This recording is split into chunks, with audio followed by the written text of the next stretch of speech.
Hello viewer, welcome back to our channel maths zone with PT. मैं संजीव कुमार आज आपको class 12 की समष्टि अर्थशास्त्र की चैप्टर 9 जो न्यून मांग और अधिमांग की समस्या है उसकी डिटेल जानकारी देता हूं। तो आइए स्टार्ट होते हैं अब। तो आइए आज मैं आपको इको बुक 2 की जो समष्टि अर्थशास्त्र है हमारी उसकी चैप्टर 9 जिसे हम न्यून मांग और अधिमांग की समस्या बोलते हैं, that is problem of deficient demand and excess demand. तो आइए इसकी डिटेल जानकारी देते हैं। तो सबसे पहले हम अध्याय का स्वरूप देखेंगे।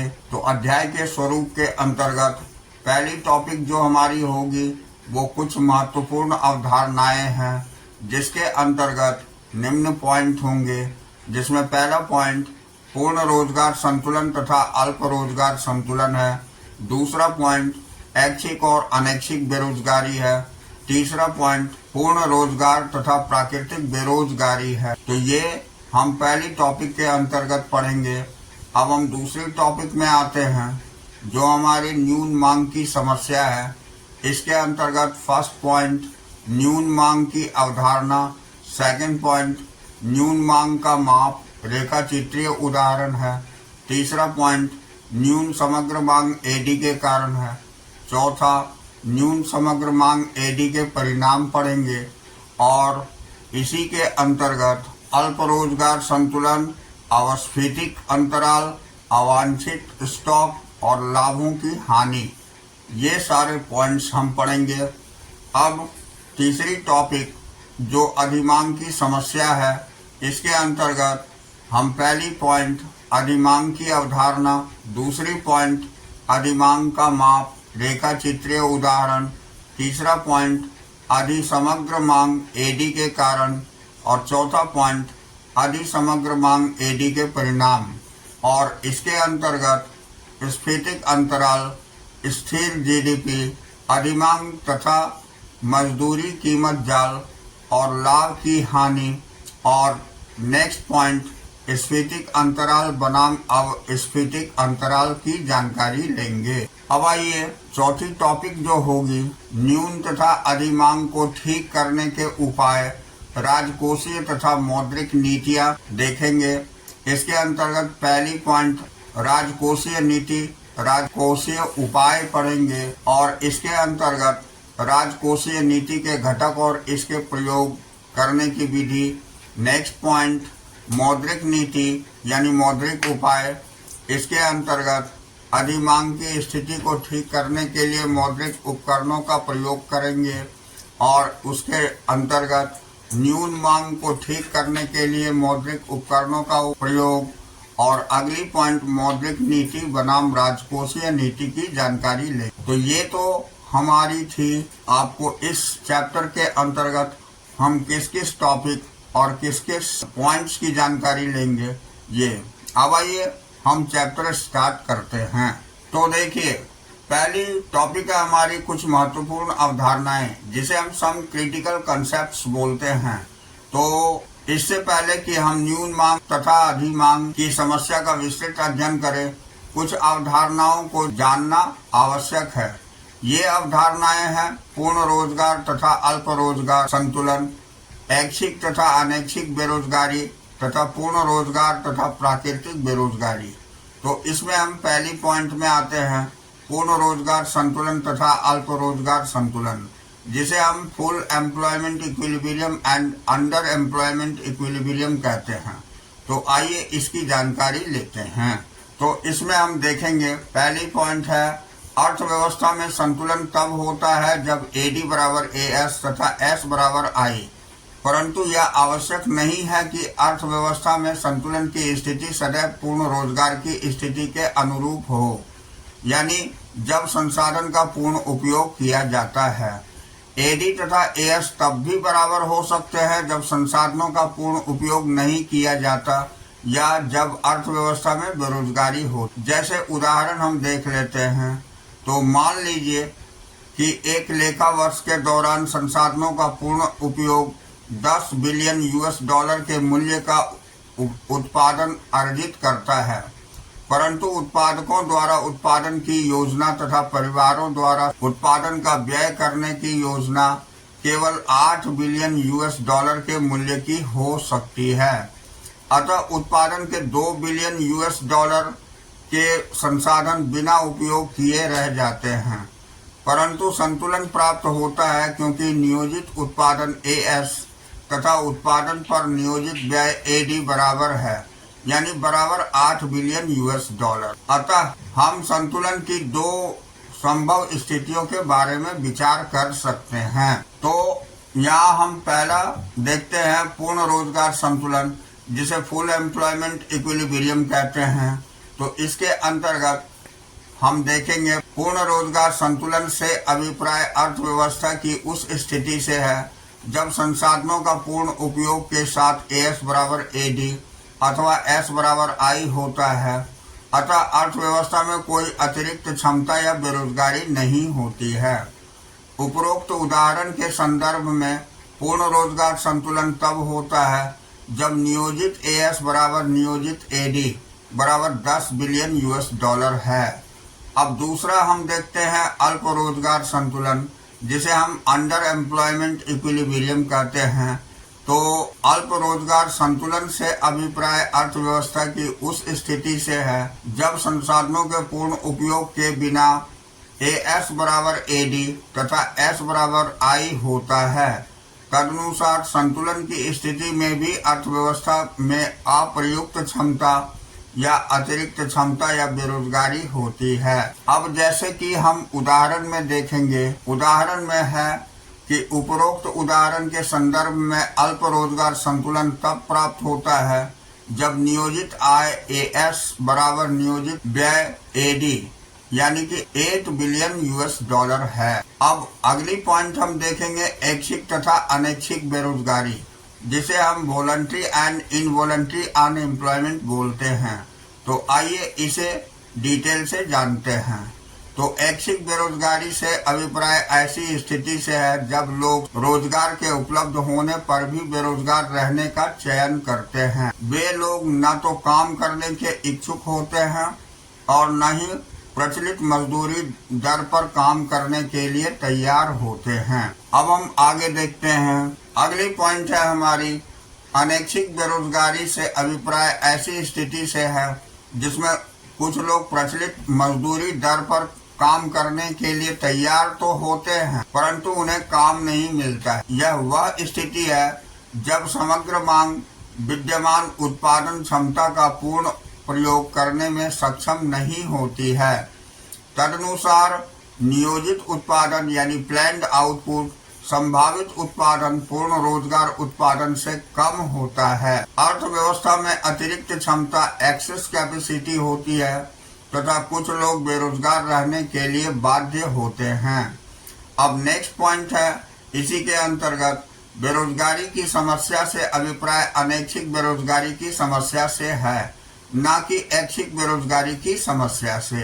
Problem of unemployment refers to the problem of involuntary unemployment, not to be the problem of voluntary unemployment. इसी के अंतर्गत देखते हैं, यदि उन सभी लोगों को काम मिल जाता है जो प्रचलित मजदूरी दर पर काम करने के इच्छुक या काम करने के योग्य हैं, तो अर्थव्यवस्था को पूर्ण रोजगार की स्थिति में माना जाएगा।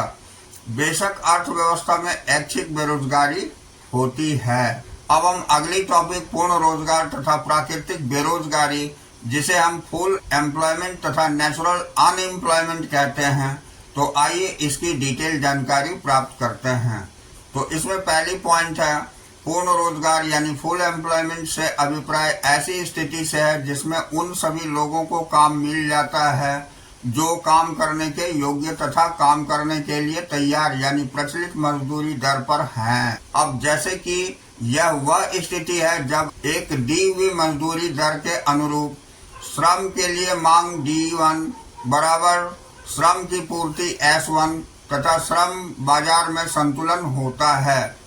अब इसके अंतर्गत पूर्ण रोजगार की स्थिति का अर्थ शून्य अनैच्छिक बेरोजगारी की स्थिति नहीं है, यानी situation of full employment does not mean A situation of zero यानी इनवॉलंटरी अनएम्प्लॉयमेंट।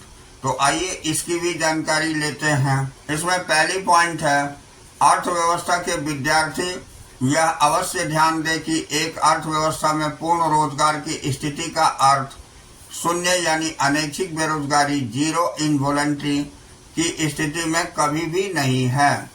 इसके अंतर्गत अर्थव्यवस्था में बेरोजगारी की कुछ मात्रा सदैव पाई जाती है, जिसे हम प्राकृतिक बेरोजगारी यानी नेचुरल अनएम्प्लॉयमेंट कहते हैं। नेक्स्ट, प्राकृतिक बेरोजगारी अर्थव्यवस्था में पूर्ति मांग के प्रचालों में निरंतर परिवर्तन के कारण होती है तथा इन परिवर्तनों को समायोजित करने में समय लगता है। जब समायोजन होते हैं तो कुछ लोग बेरोजगार रहते हैं। अब नेक्स्ट, प्राकृतिक बेरोजगारी अर्थव्यवस्था में संघर्षात्मक तथा संरचनात्मक बेरोजगारी की स्थिति है। This is a situation of frictional and structural unemployment in the economy. अब हम नेक्स्ट पॉइंट देखेंगे, संघर्षात्मक बेरोजगारी यानी फ्रिक्शनल अनएम्प्लॉयमेंट। तो गार्डनर के शब्दों में संघर्षात्मक बेरोजगारी वह बेरोजगारी है जो नौकरी में परिवर्तन से एक गत्यात्मक अर्थव्यवस्था में पाई जाती है, यानी जिसे हम कह सकते हैं frictional unemployment is the unemployment associated with the changing of jobs in dynamic economy. ये गार्डनर के द्वारा कही गई है। अब इसके अंतर्गत पहली पॉइंट हम ये देखते हैं, यह बेरोजगारी श्रम की गतिहीनता यानी कच्चे माल की कमी, रोजगार के अवसरों के विषय में जानकारी न होना, बिजली की कमी, मशीनों की टूट फूट, लोगों की रोजगार बदलने की प्रवृत्ति आदि के कारण पाई जाती है। अब हम नेक्स्ट पॉइंट संरचनात्मक बेरोजगारी देखेंगे।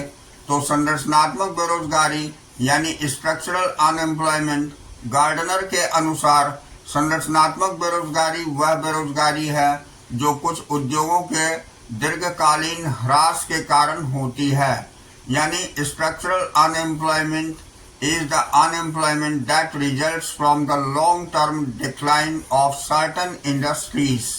ये गार्डनर ने कहा है। यह बेरोजगारी अर्थव्यवस्था के संरचनात्मक परिवर्तनों से संबंधित है। यह परिवर्तन निम्न स्थितियों के कारण होते हैं। इसके पहली कारण है जब उत्पादन के अन्य कारक यानी श्रम के अलावा की पूर्ति में कमी होती है। दूसरा कारण जब श्रमिकों के पास नए उभरते हुए उद्योगों के लिए कोई निपुणता नहीं होती। तीसरा कारण जब उत्पादन तकनीक में परिवर्तन होता है। तो ये तीन मुख्य कारण हैं संरचनात्मक बेरोजगारी की। अब हम आगे नेक्स्ट पॉइंट जो कि हमारी न्यून मांग की समस्या है, जिसे हम प्रॉब्लम ऑफ डिफिशिएंट डिमांड कहते हैं। तो आइए इसकी जानकारी प्राप्त करते हैं। तो इसमें पहला पॉइंट न्यून मांग की अवधारणा, जिसे हम कंसेप्ट ऑफ डिफिशिएंट डिमांड बोलते हैं। तो आइए इसकी जानकारी लेते हैं। तो फर्स्ट पॉइंट, न्यून मांग का अर्थ समग्र मांग एडी की न्यूनता यानी डिफिशियंसी। मांग को न्यून कब कहा जाता है? जब यह संसाधनों के पूर्ण उपयोग के लिए आवश्यक मांग से कम होती है। अब नेक्स्ट, समग्र मांग एडी तब न्यून होता है जब यह उत्पादन क्षमता यानी प्रोडक्शन कैपेसिटी के पूर्ण उपयोग की अनुमति नहीं देती। समग्र मांग एडी तब न्यून होता है जब अर्थव्यवस्था में अतिरिक्त क्षमता यानी एक्सेस कैपेसिटी होती है, जिसका निहितार्थ है संसाधनों का अल्प उपयोग। अब देखिए नेक्स्ट पॉइंट, केन्ज यानी केन्स के अनुसार समग्र मांग एडी कब न्यून होता है? जब यह अर्थव्यवस्था में पूर्ण रोजगार के अनुसार समग्र पूर्ति एएस में कमी होती है। तो यहाँ हम कह सकते हैं न्यून मांग यानी डिफिशिएंट डिमांड बराबर होता है एडी, कंडीशन होती है AD is less than AS, यानी अर्थव्यवस्था में पूर्ण रोजगार के अनुरूप। अथवा हम कह सकते हैं एडी अपने पूर्ण रोजगार स्तर से कम होती है, यानी AD is always less than AS, तब ये न्यून मांग होगी। अब हम नेक्स्ट पॉइंट में आते हैं जो हमारी न्यून मांग की माप ये रेखा चित्रीय उदाहरण है जिसे हम measurement of deficient demand diagrammatic illustrations बोलते हैं। तो आइए इसकी जानकारी लेते हैं। तो जो चित्र 9.8 न्यून मांग की माप को प्रदर्शित करता है, तो इसे देखते हैं। यहाँ देखिए ग्राफ में वाई इनकम हम एक्स एक्सिस पर ले लिए हैं और एग्रीगेट डिमांड एडी हम वाई एक्सिस पर ले ली। अब इसके अंतर्गत जैसा कि हम जानते हैं 45 डिग्री की लाइन से ये सीधी रेखा y बराबर AS की दिखाई गई है और दूसरी B पॉइंट से ये E पॉइंट से गुजरते हुए ADP दिखाई गई है, यानी कि प्लैन्ड AD है ये। और इससे ऊपर जो डॉटेड लाइन से हमें प्रदर्शित करी गई है ये ADF है, जिसे हम फुल एम्प्लॉयमेंट AD बोलते हैं। अब ये दोनों ही रेखाएं y को इन दो विभिन्न पॉइंट पर काटती है, जिसके बीच का अंतर ये डिफिशिएंट डिमांड कहलाती है। अब इसके अवलोकन में हम देखते हैं चित्र 9.1 में पहला है ADF रेखा अर्थव्यवस्था में पूर्ण रोजगार के लिए AD के आवश्यक स्तर को प्रकट करती है। नेक्स्ट है ADP रेखा नियोजित AD को प्रकट करती है जो पूर्ण रोजगार AD से कम है। अब तीसरी है ADF तथा ADP के बीच का ऊर्ध्वाधर अंतर बराबर EF बराबर ADF माइनस ADP न्यून मांग, जिसे कि डिफिशिएंट डिमांड बोलते हैं, इसे प्रदर्शित करती है। अब हम अगला टॉपिक जो हमारी न्यून समग्र मांग AD के कारण यानी काउजेस ऑफ डिफिशिएंट AD है, इसकी जानकारी लेते हैं कि क्या कारण है जब न्यून समग्र मांग होती है। तो यहाँ देखिए एक दो क्षेत्रीय बंद अर्थव्यवस्था में समग्र मांग AD की न्यूनता दो मुख्य तत्वों के कारण होती है, जिसमें पहला है निजी उपभोग व्यय में कमी यानी C, reduction in private consumption expenditure जिसे C बोलते हैं। तो फर्स्ट पॉइंट, निजी उपभोग व्यय समग्र मांग AD का एक महत्वपूर्ण घटक है।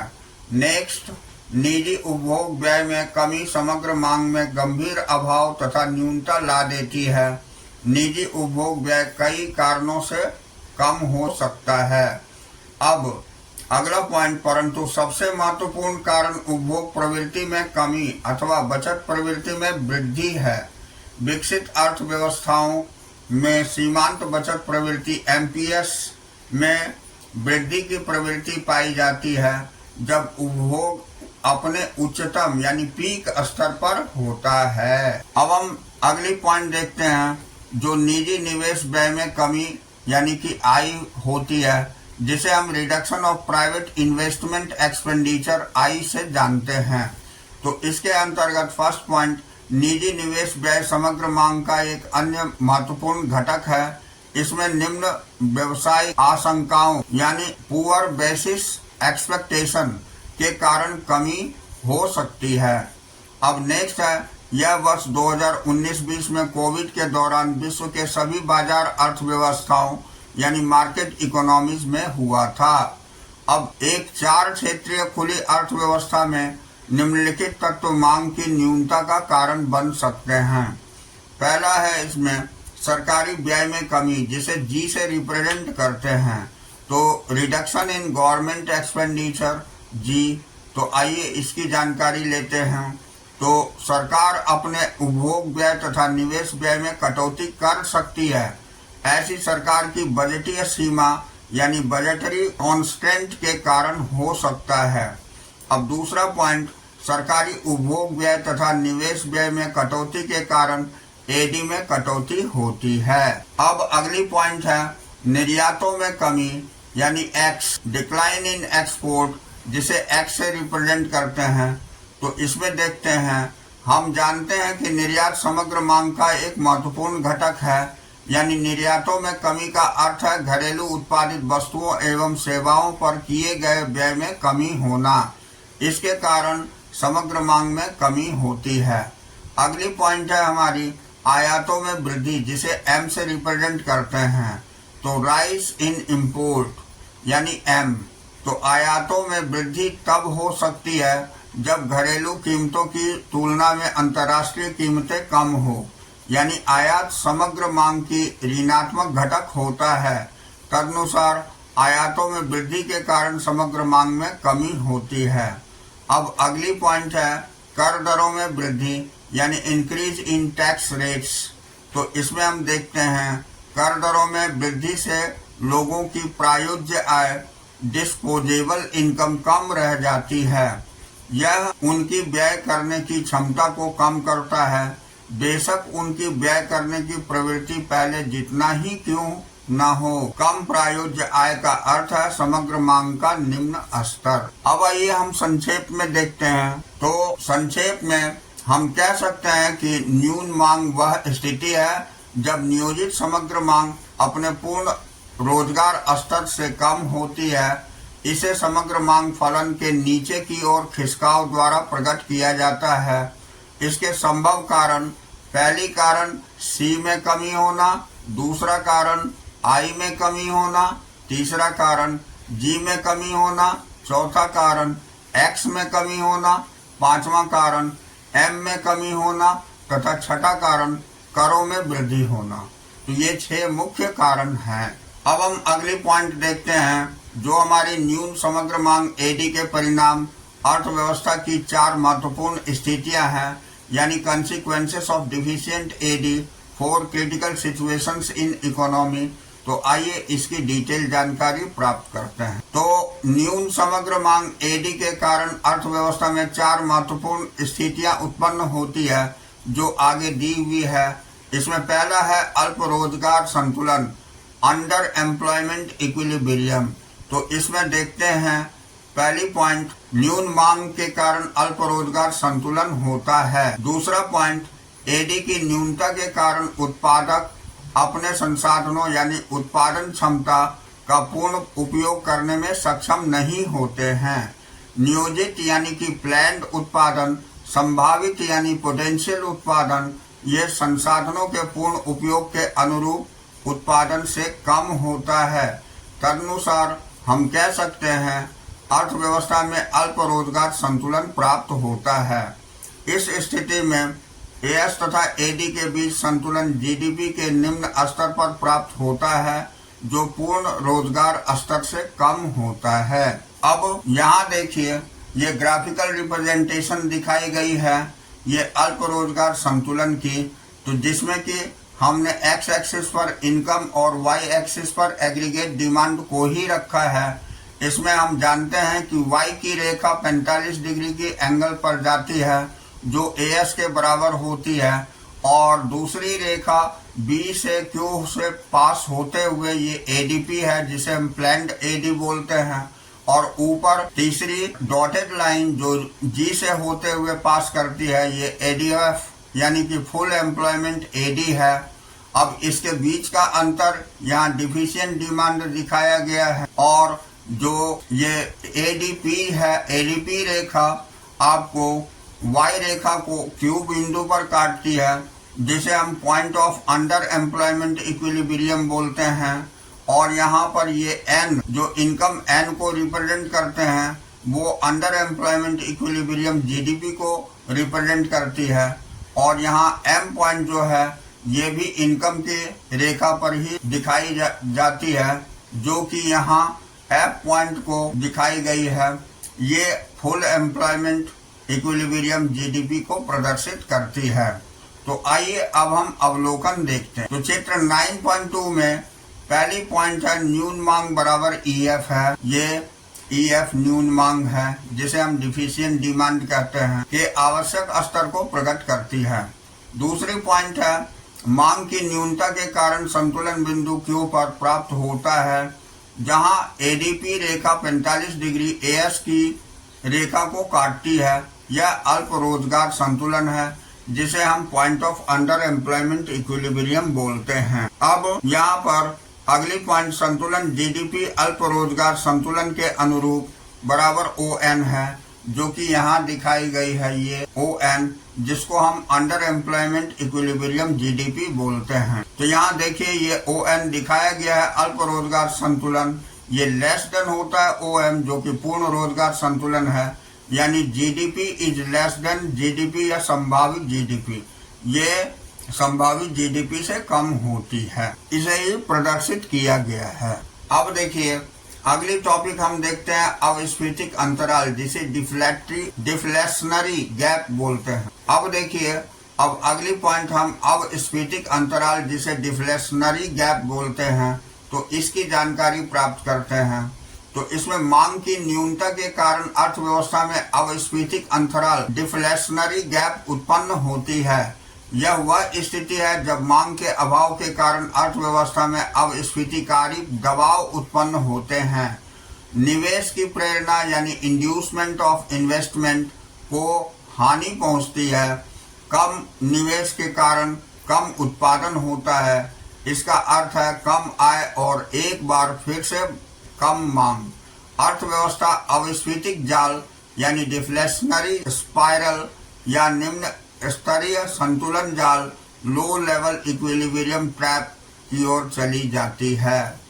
अब देखिए, नेक्स्ट है अविस्फीतिक अंतराल की माप हम कैसे करते हैं, जिसे हम मेजरमेंट ऑफ डिफ्लेशनरी गैप बोलते हैं। तो यहाँ देखिए, अविस्फीतिक अंतराल को मांग की न्यूनता या कमी, डिफिशियंसी ऑफ डिमांड के रूप में मापा जाता है। हम कह सकते हैं अविस्फीतिक अंतराल बराबर समग्र मांग यानी एडी की न्यूनता। तो इसी आधार से निकाला जाता है। अब नेक्स्ट पॉइंट इसी के अंतर्गत अविस्फीतिक अंतराल को पूर्ण रोजगार के अनुरूप समग्र मांग या नियोजित एडी, जो पूर्ण रोजगार एडी से कम होता है, के बीच अंतर के रूप में मापा जाता है। यानी हम कह सकते हैं deflationary gap is measured as the difference between AD corresponding to full employment and planned AD which is lower than the full employment AD। अब यहाँ चित्र में देखिए, चित्र 9.3 इस स्थिति को प्रदर्शित करता है, जो कि ग्राफिकल रिप्रेजेंटेशन करी गई। तो यहाँ पर फिर वही कंडीशन हम लेते हैं, y हमारी x एक्सिस पर और एग्रीगेट डिमांड AD जो है y एक्सिस पर। तो यहाँ पर फिर से y बराबर AS, यहाँ रेखा जो है ये 45 डिग्री पर बनती है, जबकि ये आपको एडीपी दिखाई गई है, प्लान्ड एडी, और ये दूसरी डॉटेड लाइन जो प्रदर्शित करी गई है ये एडीएफ है, यानी फुल एम्प्लॉयमेंट एडी। अब ये दोनों ई और एफ पॉइंट जो दिखाई गई है, इसी को हम डिफिशियंट डिमांड बराबर डिफ्लेशनरी गैप बोलते हैं। जो हमारी डिफिशियंट डिमांड होती है उसी को डिफ्लेशनरी गैप बोली जाती है।